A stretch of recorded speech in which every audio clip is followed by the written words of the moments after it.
It's a Red Clay Wednesday. At least that's what the calendar says. Middle of the week, Wall Pass Wednesday. And so we're extending it here into Red Clay territory. Red Clay Soccer Report presented by our friends at Kaiser Permanente. We're stacked. And so that means that I'm not going to waste any time. I'm going to get us over to West Forsyth and find out what's going on with our friend Jason Galt, who might have caught his breath from the last broadcast. How are you, man? That was exciting. Yeah.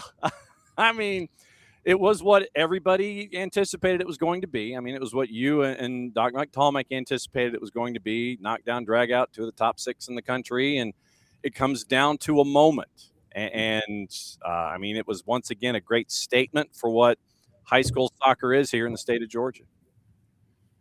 Agreed. It was that one moment. And luckily we got to have the moment, not them.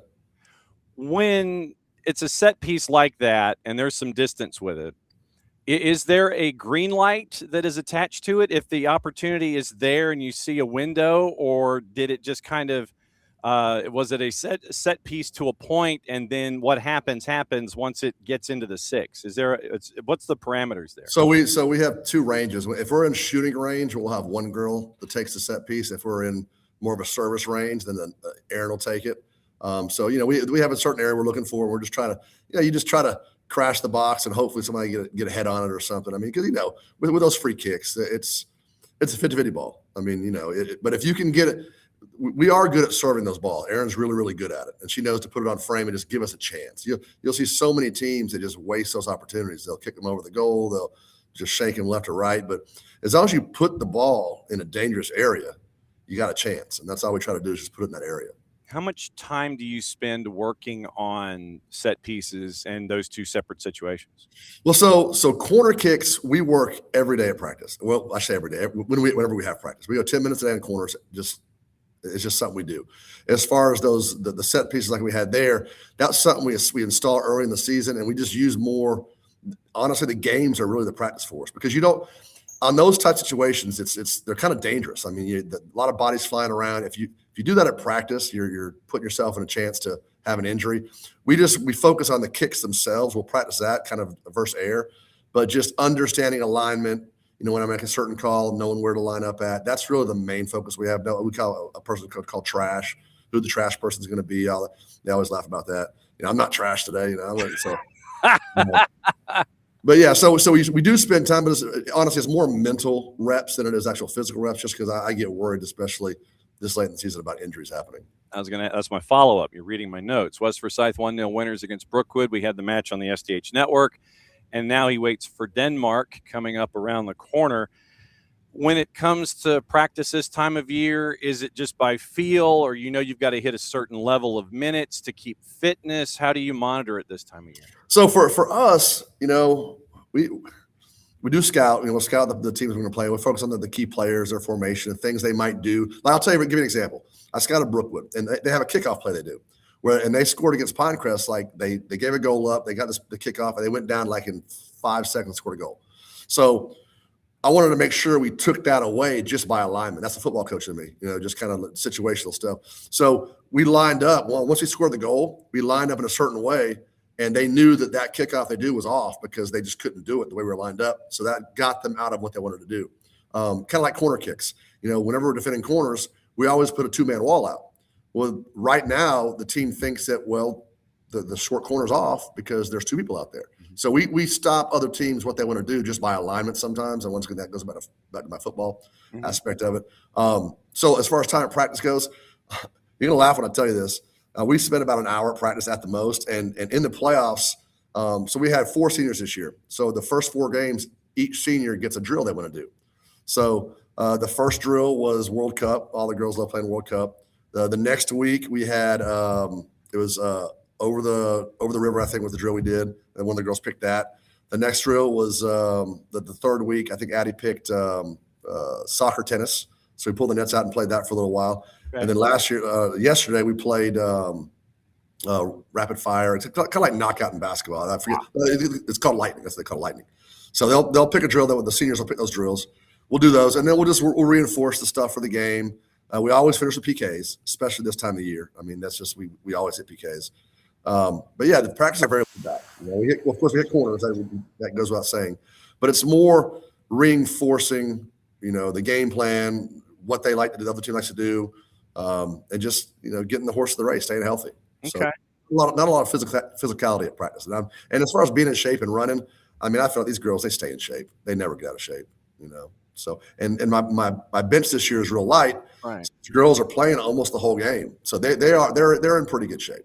And that was what I was going to ask about, not having the long bench that you've had in years past, and the idea of making sure that you navigate minutes to make sure that everyone stays at 100% and that no one overexerts and those kinds of things. How much different is it for you to manage a shorter roster, not just a shorter bench, but a shorter roster this year? It's been a challenge. It really has, especially. So you look at us going in the year, we had that hiccup in the middle of the season up against Pinecrest. Right. I don't know if I told you or not, that Pinecrest game, Anne Marie Rudloff was out.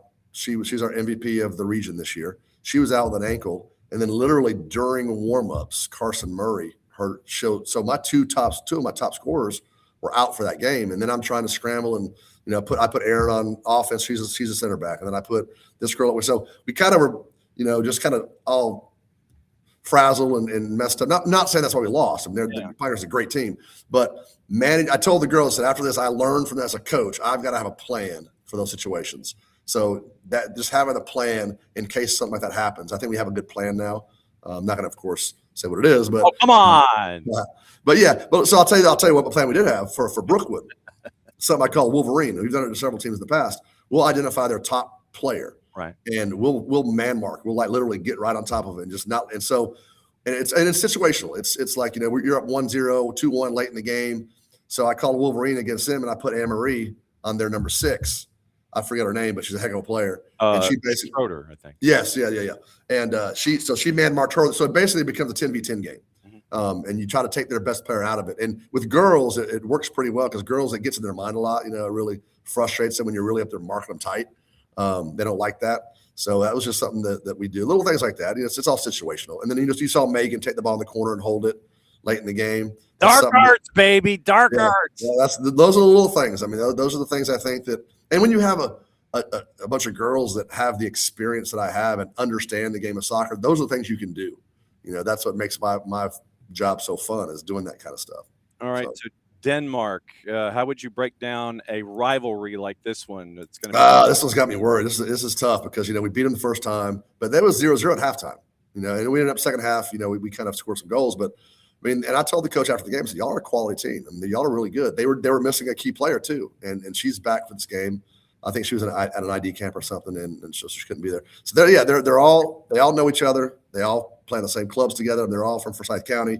It's a good little rivalry we had, and those coaches do a good job. We have something. We did an offside trap, and they'd schemed us up a little bit and had scouted us, so they knew certain things, and I'm sure they're doing the same. They've been scouting. They're good coaches, so we got some things for them as well. But it's going to be fun. It's going to be a great atmosphere. Like I said, I think this is actually the first all Forsyth Final Four we've had. Now, we had us and Lambert in the state championship several years ago, but as far as a Final Four, I think this is the first all Forsyth Final Four. Or not, I should tell, not all Forsyth, but our side Forsyth Final Four. Yeah. Of course, the other side is all Cobb, but yeah, so it should be fun. Harrison, Walton, West Forsyth, and Denmark. Obviously, we're going to have our friend Padop there shooting stills and posting them to social. Thanks for hanging out with us, my friend. Sure. Great to see you, and we'll catch up with you on the flip side. All right, John. Appreciate it, man. All right, there goes Jason Galt. And so we go hot tag. This is where we go diving into the corner and make the lunge, and we go and we go from Jason Galt and we go to Milledgeville. Catch up with Dustin Jennette, find out what's going on at GMC Prep. How are you, sir? Hey, John. Pretty good. How are you? Yeah, well, you're the one who's still playing, and I wanted to catch up with you and find out what's going on. So since we last talked, it has been a run into the playoffs. You came in as number 1. You wait around, you knock off Towns County, then you beat Mount Zion Carroll, and you're waiting for Brooks. What's the run-in been like for you? Yeah, that bye week, it's a positive and a negative. You have a bunch of boys hungry to play that first playoff game, and you kind of sit around and you try to keep the focus at practice and you try to keep the intensity up that first week, and you just have to kind of watch the games online and wonder who you're going to go against. And then that round 2 game, yeah, it's kind of in a weird way felt like a short week, even though we had an extra week, because it's like, all right, now we need to ratchet it back up in a way and start kind of game planning for Towns, which was a physical game. And then, yeah, you go into this week, and the region of Mount Zion's interesting. It seems like they all kind of just beat up on each other, low scoring games, and you're trying to figure that out. And ended up being really physical. And we had I'll just say silly red card 2 minutes into the second half. Mm-hmm. So we were down 10 men pretty much the entire second half. We still scored 2 goals with 10 men. So I was pleased with fighting through the adversity. And yeah, now we look forward to Brooks, who we saw in the Elite 8 last year. And I may be breaking news here, but their graduation is planned for Friday. Oh, so wow. We will be playing on Monday. Oh, okay. So I think you are breaking news. So yeah, it's been a stressful morning, to say the least. Wow. Okay. So now, all right. So Brooks and GMC is Monday, and I'm writing this down. So, and I have to give this the proper treatment, considering that it is, since it is breaking news, I have to try and I have to find my sounder. And of course, I'm trying to find my sounder, and I can't find my breaking news sounder. Okay, here we go.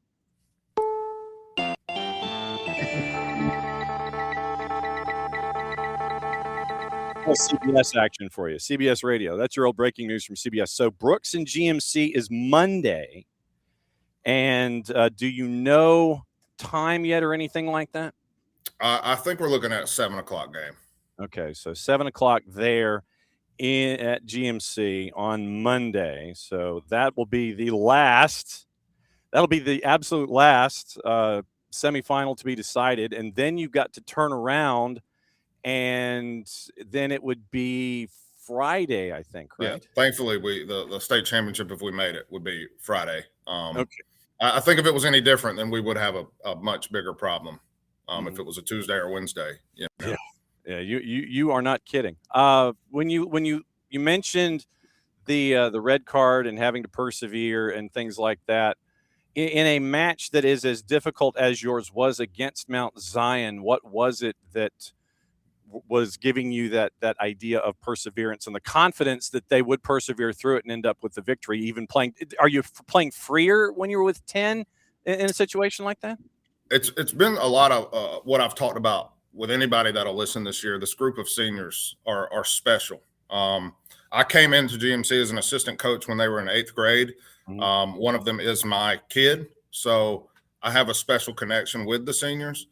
And I literally told my other coach, it was about 10 minutes left, and I said, the seniors are going to pull this out. 2 of the seniors scored goals down a man. I mean, we had guys coming off the bench that maybe don't get a lot of playing time, but because of our rotations, because of just trying to – I had my backup striker. I mean, he ran and ran and ran. He knew his job. And that senior leadership, the physicality in the game, we embrace it. We will embrace it. And yeah, it's the senior leadership. It's what you dream about. And even the guys that aren't seniors that get a lot of time, just the club soccer they play week in and week out in the fall, it prepares them for these games that are, they're going to go down to who wants it more sometimes. Justin Brantley from Island's coming up in about 6 minutes. And so we're hanging out here with Dustin Jennette from GMC Prep. You mentioned the senior leadership and everything.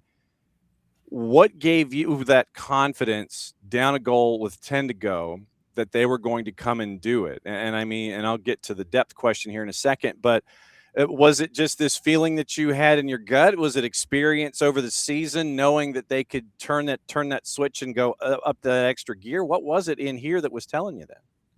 Well, I told the boys as much as you can on the sideline with the games going on, don't change anything.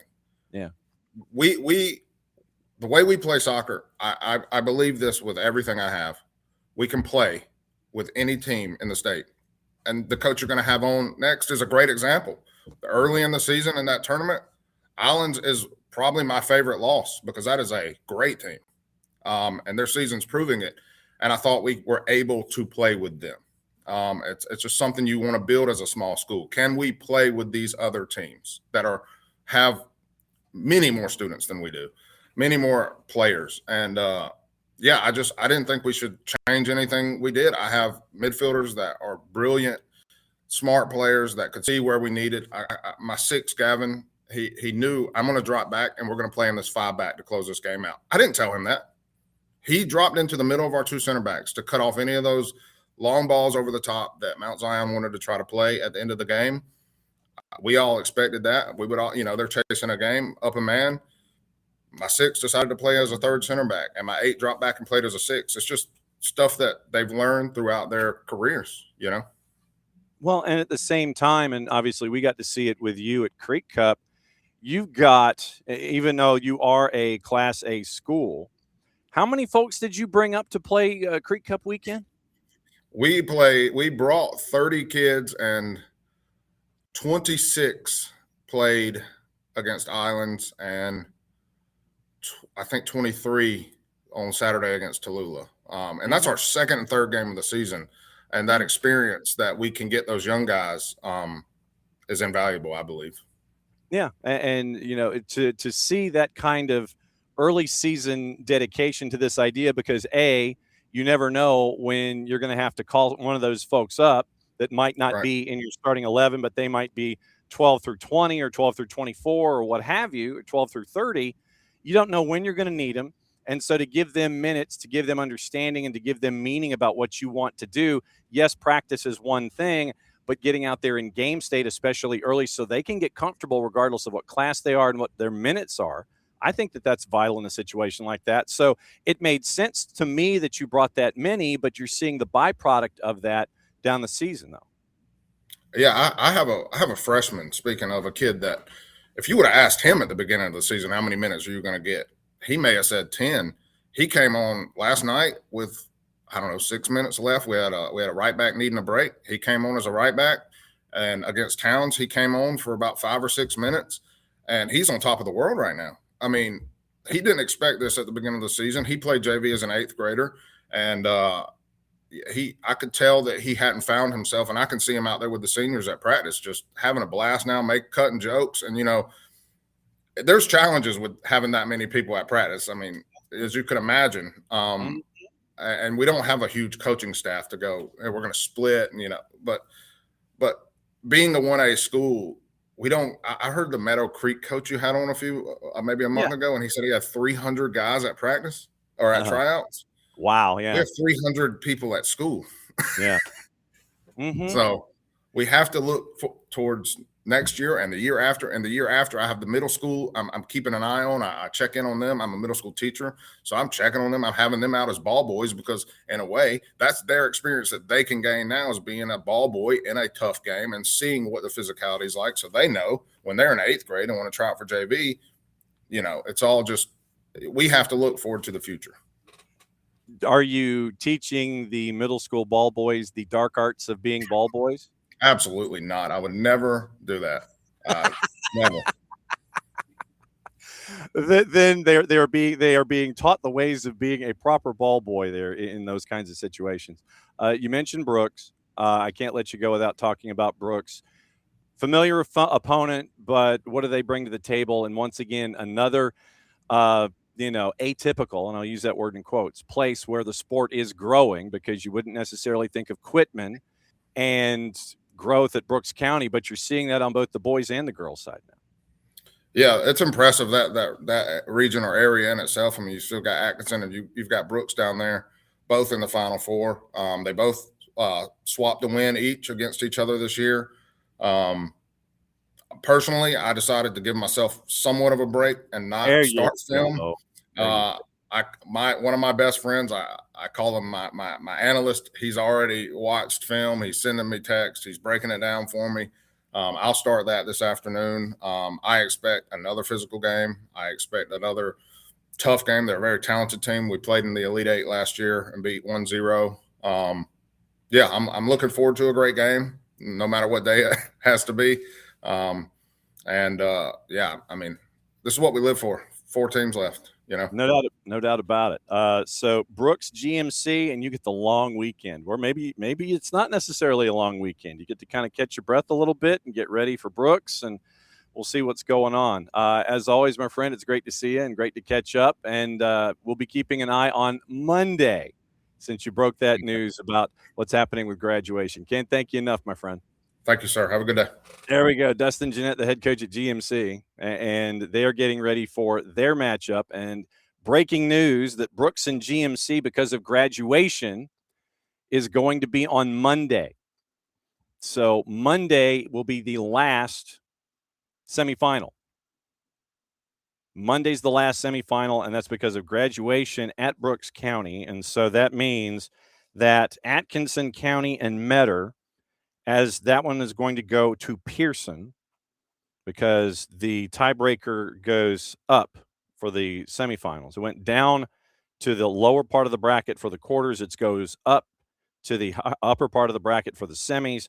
So Metter, as Area 3's team number 1, ranked number 5, and Atkinson County, ranked number 2, as Area 1, Team 1. This one goes to Pearson, and so Pearson is going to host Metter at Atkinson County, Brooks at GMC, and Brooks and GMC in Class A Division 2 is going to be on Monday night in Milledgeville. So we got that one pieced together with Class A Division 2. So just to kind of let you know what we are looking for here, Islands is coming up here in just a little bit, and it is going to be left-hand side of the bracket, Islands and Jefferson. So Jefferson, they had to go all the way down to Brunswick to take on Bainbridge. Brunswick. They go to Bainbridge to take on Bainbridge because that's where Bainbridge is. It's in Bainbridge. Southwest corner, John, not southeast corner. Bainbridge last night. Jefferson gets the win 4-1. They had, no surprise, they had a boatload of folks following from Jefferson to work their way down to Bainbridge to watch the game, because if you got to see the game in and of itself on the NFHSs, then you got to see what was going on in that particular game, and you heard a lot of Jefferson noise. No real surprise that you did, but nevertheless, Jefferson travels. That is the bottom line. Jefferson travels, and yesterday was no different in the win against Bainbridge, going down to win that one 4-1, and they're going to be traveling. So here's Jefferson's flight plan, by the way. They got Johnson Savannah, the Atom Smashers, by the way, one of the best nicknames ever in the history of high school. Johnson Savannah, Team 21. They win that one at home. Then they have to travel to Tunnel Hill. We probably should catch up with both boys and girls sides at Jefferson at this rate. So then you end up with Northwest Whitfield and Jefferson. You got to go to Tunnel Hill for that one. So you go from Jefferson to Tunnel Hill. Then you go back home. Then you go from Jefferson to Bainbridge, and you go back home. And then you go from Jefferson to Savannah to take on Islands, and then you're going back home. So literally that is what you're staring at with AAA on the left-hand side of the bracket, is that you have Jefferson, who has – let's map this out. See, now I'm genuinely curious. I'm genuinely curious now about this. So let's go to the Googles. Let's go to the Google Maps. And let's map this out here. So starting point, Jefferson High School. So we'll go Jefferson Memorial Stadium. So we'll go from the stadium. So you leave from the stadium and you go to Northwest Whitfield High School. I'm just, all right. So Jefferson to Northwest Whitfield, you can cut across the mountains or you can go freeway. And so the shortest route, well, the one on the freeway is 143 miles. So if you go freeway, you go down and up, it's 143. So we'll give them the benefit of the doubt. We'll just say the most direct route is 117 miles both ways. So then if you go that one, and then you go to Bainbridge and Bainbridge High School. So if we go to Bainbridge High School on Bearcat Boulevard, this one is 275. We'll go 5. It's 5 hours either way. There are 3 ways to go, and it's either 275, 296, or 300 miles. We'll say the 275 just to go shortest route, but it's still 5 hours either way. It doesn't matter what way you go. It's still 5 hours. So you end up with that one, and you end up with then the next one where Jefferson goes to Islands High School. And I think this one's probably going to be played at a city facility in Savannah itself on White Marsh Island. So it's another 200 and we'll go the shortest route, go to Augusta and then go down south 242 miles. So by the time you're done, 234, 550, and 484. Those are the 3 trips that you have taken if you are the boys at Jefferson, and it is total of, so 484, 8, you don't have to carry anything, 16, carry the 1, 3, and 9 is 12. So by the time you're done, if you are Jefferson's boys team or any supporters therein, you will have clocked on 3 road trips 1,268 miles. 3 road trips for Jefferson, back to back to back. Tunnel Hill, Bainbridge, and Islands High School, so Whitmarsh Island. So you're looking at 1,268 total miles, and that's just the shortest route. And right now they're all kind of taking the same amount of time, considering if you left at 12:30 on campus. So Google Maps tells me 3 trips totaling 1,268 miles. Please keep your mileage. Write down all your mileages and all these things. So very, very cool that Bainbridge, that Jefferson is seeing the support that they're seeing. No surprise, but you're logging a lot of miles to make it happen. And my guess is they probably stayed overnight down in Southwest Georgia and are on their way coming back today if they left after breakfast. So they're probably going to get home an hour or two if they spent the night in Bainbridge, which I would imagine that they did. So 1,268 miles, 3 consecutive roadies for Jefferson in a 22, 29, well, all right, so 29, May 5, 6. So in a 30 days has September, April, June, and November. 9-day period. 9-day period for Jefferson, 1,268 miles. That's what you're looking at for the Dragons on the boys' side, as they now will go to Islands and take on Islands High, and that will be coming up as of right now on Friday. But once again, travel and doubleheaders and things like that and weather. So as of right now, Friday, Jefferson Islands, left-hand side of the bracket in Class AAA. And it's all the way, like I said, that's the left-hand side of the bracket. Right-hand side of the bracket, it is East Hall, who came into the discussion at Team 18. And East Hall, they win 2-1 in the opening round. They travel to Jenkins. They go to Savannah. But then they upset Johnson Gainesville in round number 2. Upset the top-ranked team in the class in round number 2. Then they go to Oconee County on the boys' side, Team 7.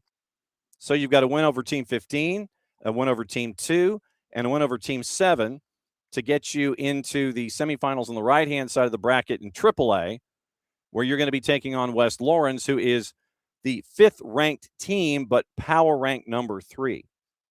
So we have to kind of do this 2 separate ways here. So East Hall, Team 18 in the power rankings, knocks off Jenkins, number 1, and number 4 to get to where they are to take on number 5 in the rankings, but not the power rankings. Power rankings is Team 15, Team 2, Team 7. But nevertheless, the rankings, as we've got them in AAA on the boys' side, as we go to our friends at Scoreboard. So now that I am intrigued when it comes to the rankings. So let's look at the rankings in AAA really quickly on the public side of things. So Islands is ranked number 2. West Lawrence is ranked number 3 now. So they have upgraded to number 3 in the rankings. So West Lawrence is now number 3. So East Hall has the opportunity to take on Team 1 and take on Team 1. And it was basically on the boys' side, it was Team 6, Team 1. And now that you're taking on West Lawrence, who's team number 3. So literally you go number 6 Johnson Gainesville in the most recent poll. Number 1, Oconee County. So I sit here and mark up my brackets again. So you knock off number 6, you knock off number 1, you get to go take on number 3 in Dexter on Friday. Your top 10 in AAA boys, by the way. Oconee County, Islands, West Lawrence. Jefferson, once again on the far side. So Jefferson currently ranked number 4. It's going to go to number 2, Islands. Mary Persons ranked number 5. They had a great season and ended up being shut out by Islands last night. So last night. So Mary Persons' season comes to a close. And a great season for Jacob Haygood and the Bulldogs. Mary Persons at 5, Johnson Gainesville at 6. East Hall's ranked number 7. So what we've seen from them now, number 7 knocks off number 1, or number 7 knocks off number 6. They knock off number 1. Now they get to take on number 3. Bainbridge is ranked number 8. They lose to Jefferson last night. Calhoun is at number 9, and Northwest Whitfield is at number 10. So that's your rankings in AAA according to our friends at Scoreboard. And it is the opportunity to run down all of that stuff in your rankings in AAA. So, all right, it is. Let's see. I'm sitting here trying to go through all of my things. I'm looking at all my things. Apparently, something has been delivered. So, I think that might be another scarf that goes to the back. But we'll keep an eye on that. Let's go into the other finals as we have them on the boys' side from yesterday. Once again, Jefferson beats Bainbridge by the score of 4-0. Islands shuts out Mary Persons 4-1. Islands over Mary Persons 3-0. West Lawrence holds off Calhoun in Dexter yesterday. That was a 2-1 final score there. And then once again, East Hall shutting out Oconee County by the score of 2-0. And that gets your AAA bracket caught up to where it is. Then it is on the private side, Whitfield Academy shuts out GAC by the score of 1-0. AIS beats Lovett by the score of 3-1 at Lovett. And so AIS as Team 13 is going to go see Team 1 at Whitfield Academy. That's the left-hand side of the bracket on the private side for the boys. Then it is also on the board, as I sit here and try and look through my emails pretty quickly. Also on the board, right-hand side of the bracket, Hebron Christian shuts out Fellowship by the score of 4-0. And then Mount Vernon beats Paideia. And so that means that Mount Vernon and Hebron will be on the right-hand side of the bracket in private. And so Mount Vernon, ranked his Team 7, is going to go to Hebron Christian, who is ranked Team number 3. So once again, you have, if you are in a power rank situation, you go to that the lower numbered team, higher ranked, but lower numbered. And then if it is teams that are ranked the same coming out of regions, then it is an opportunity to go up. So if the coin flip happened and for the semifinals, the winning bracket was the upper half of the bracket. So if you have teams that are of the same seed, you're going to the upper half in the brackets here in the semifinals. So that's the private side on the boys. So also yesterday, Marist beat Benedictine by the score of 5-1. They're going to go to Dalton, and keep an ear out on that one. I'm just saying. That one's supposed to be on Friday. Keep your ear out. Midtown's going to go to Walnut Grove. Midtown, as the number 3 team out of Region 4, knocks off Centennial 3-2. They're going to go to Walnut Grove. Great season for the Clarkston Angoras.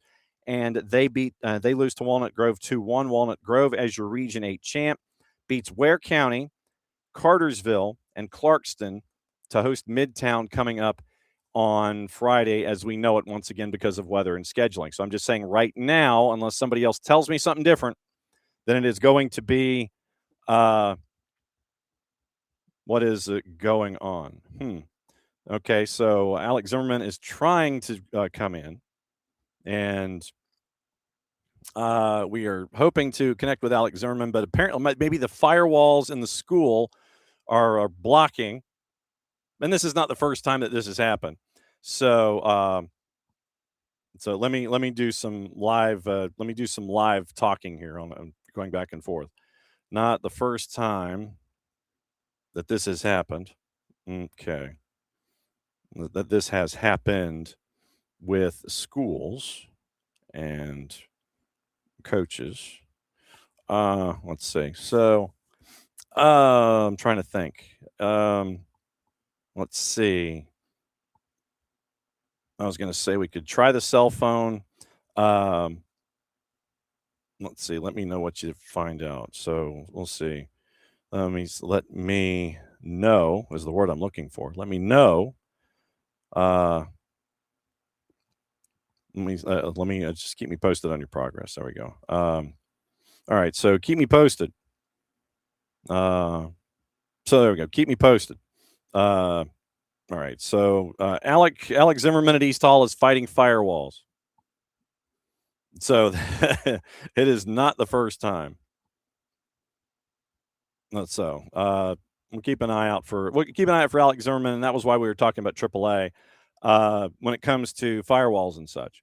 So Alex Zimmerman at East Hall is running into a firewall at East Hall. So he's trying to break through the firewall so he can join us and talk about what's going on in AAA on the boys' side. 5A on the boys' side, Johns Creek. Our friend Kelly Bowler, we had the Johns Creek Riverwood match on last night. It was a 7-1 game, and it was 3-0 late first half. Then you had a late goal, and I mean like 16 seconds left in the first half. It was a scramble in front of the net, and you end up with a goal getting scored by Riverwood to make it 3-1. You literally had half a dozen players from Johns Creek staring at the AR on the near side, wondering what was going on. They were wondering, I'm guessing they were looking for an offside flag. So that didn't happen. It was 3-1, goes to break at 3-1. And then it was just pedal down in the second half for Johns Creek. And Johns Creek puts 4 on the board in the second half. And it was a 7-1 final. So Johns Creek is going to go to Decatur. Decatur shut out Northgate last night. And so Decatur makes it into the semifinals on the left-hand side of the bracket.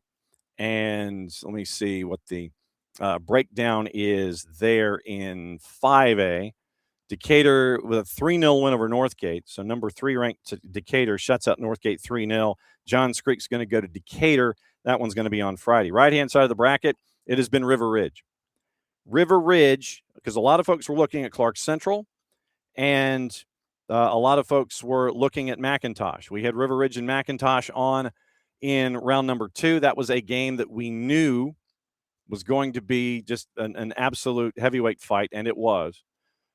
Fluky situation on a goal scored for River Ridge in overtime, I think 96th minute, and it was the goal that River Ridge needed to win 2-1 in overtime. And so they go from that win against McIntosh to hosting Dunwoody, shutting out Dunwoody by the score of 5-0. And then that means that they are going to host Gainesville. Gainesville, the number 3 seed out of Region 7. They hosted Pope because Pope is the Region 6 number 3 seed. Once again, quarterfinals drops to the lower half of the bracket. Semifinals goes to the upper half. So Pope went on the road to Bobby Gruen Field in City Park and got the win there. Gainesville got the win, number 5 over number 8 by the score of 3-1. So Gainesville goes to River Ridge. Johns Creek in 5A, they go to Decatur. 6A, Meadow Creek and Carrollton. Meadow Creek gets to go to Carrollton on Friday. Meadow Creek knocked off Lambert 2-1. That's got to be one of the signature wins for Coach Rodriguez and his program.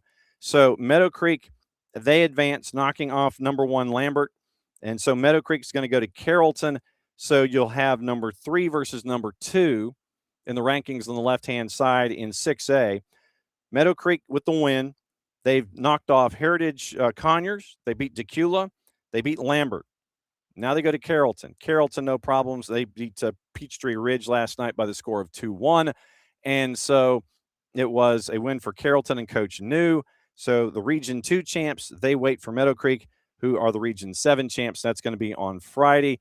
Keep an ear out on Carrollton's network. Our buddy Matt Skinner is probably going to be on the call on that one for NFHS Network at Grisham Stadium. Right-hand side of the bracket, Collins Hill continues to win as the 4 seed out of Region 8. A 4 seed has made it to the semifinals on the right-hand side. Collins Hill beats defending champ Campbell 3-2. And so Collins Hill advances, but they're going to go to Walton. They're going to Raider Valley on Friday. And so Walton with their 2-1 win over Buford. That is 6A. So Meadow Creek at Carrollton, Collins Hill at Walton. The 4 seed Collins Hill goes to Raider Valley in Region 5. So Walton knocked off Osborne, shut out North Forsyth. then beat Buford at Buford on campus last night by the final 2-1. So 6A boys goes to Buford, and we'll see what happens with that one. AD1, Class A Division 1, Thomasville and Model. This one's going to be another heavyweight battle that you're going to have to keep an eye out for. Thomasville shuts out Bremen last night by the score of 1-0. So Team 5 in the power rankings moves on, and they're going to travel to Model, the overall team number 1, as they shut out Jasper County by the score of 5-0. So Model, your number 1, goes up against Thomasville, Team 5 in the power rankings, and that is once again drifting north to team number 1.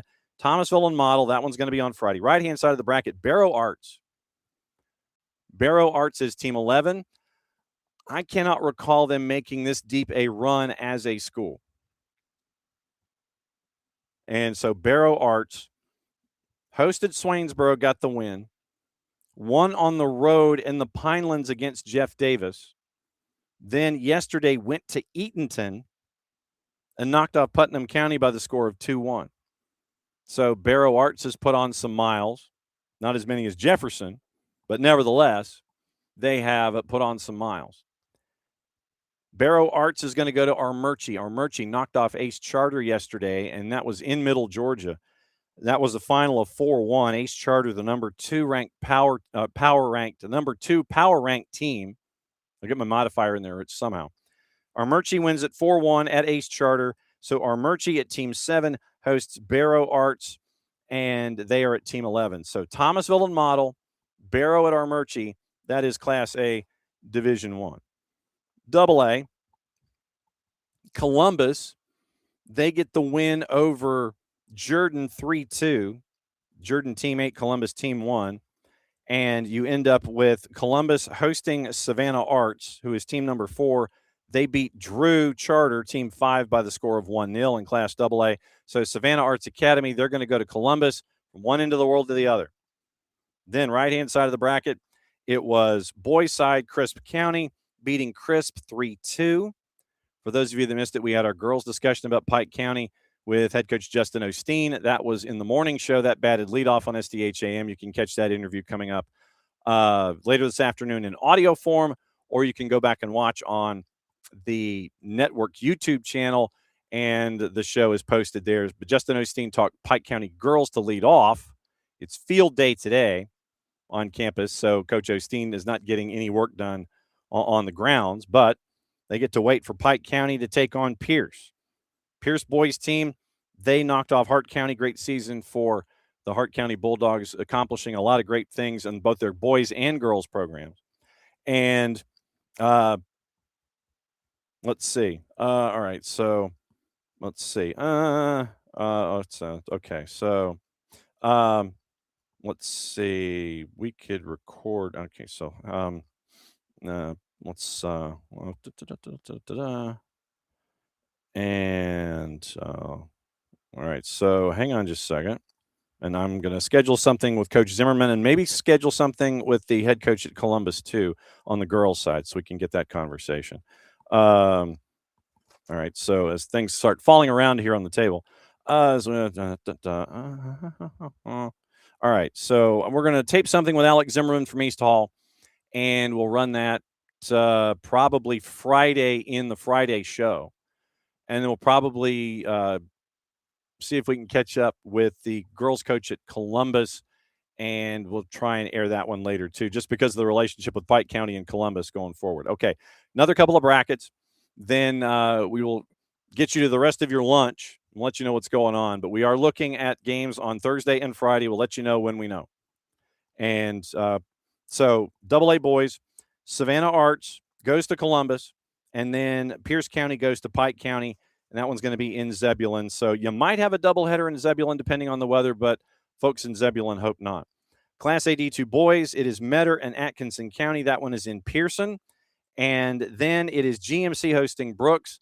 And the breaking news that we got in the show from Dustin Jennette, the boys head coach at GMC Prep, is that's going to be on Monday.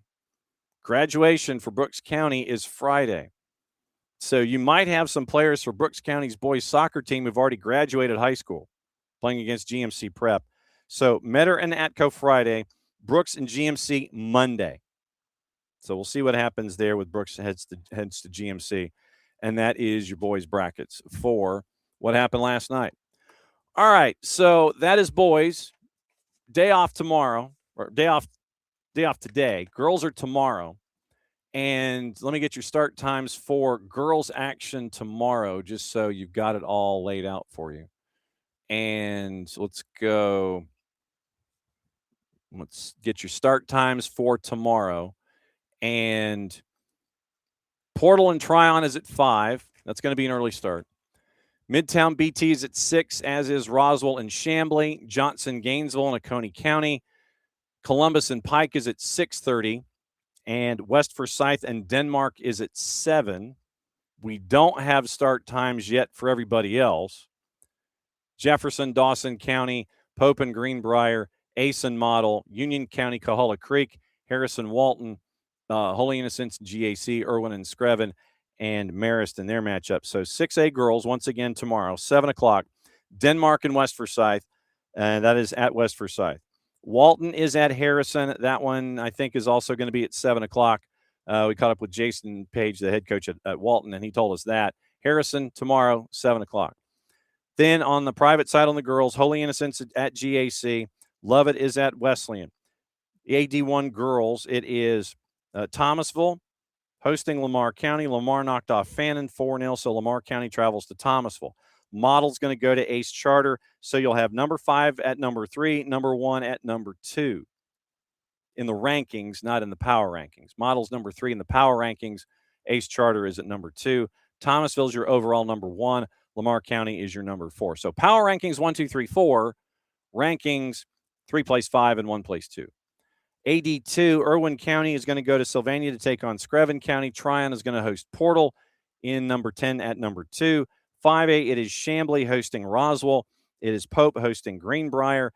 4A, oh, and if you missed the interview with Rob Husted from the morning show, that is up on the YouTube channel as well. Quad A girls, Midtown hosting BT. Number 4 hosting number 2. Westminster to Marist. Number 3 at number 1. AAA, Oconee County hosting Johnson, Gainesville. And Dawson County goes to Jefferson. AA, Pike County girls, and they're hosting Columbus. Union County takes on Coahulla Creek. So that's your matchups for girls for tomorrow. That's your matchups for boys on Friday and on Monday. And we'll go from there. We'll see you on Friday for Red Clay. We will see you Friday morning for the next round of SDHAM because, once again, no shows tomorrow. We're going to be at the groundbreaking for the National Training Center for the U.S. Soccer, and we'll have reports from there all morning and all afternoon. So thanks again for dropping by, and thanks for hanging out with us as you always do when it comes to everything here in the Red Clay, presented by our friends at Kaiser Permanente. That's your matchups. Enjoy your semis. We'll catch up with you on the flip side, Red Clay Friday, to get you prepped for the finals, except for one matchup involving Brooks and GMC Prep. Mucha platial, since it's the end of the show, means we get to do this. See you in a bit.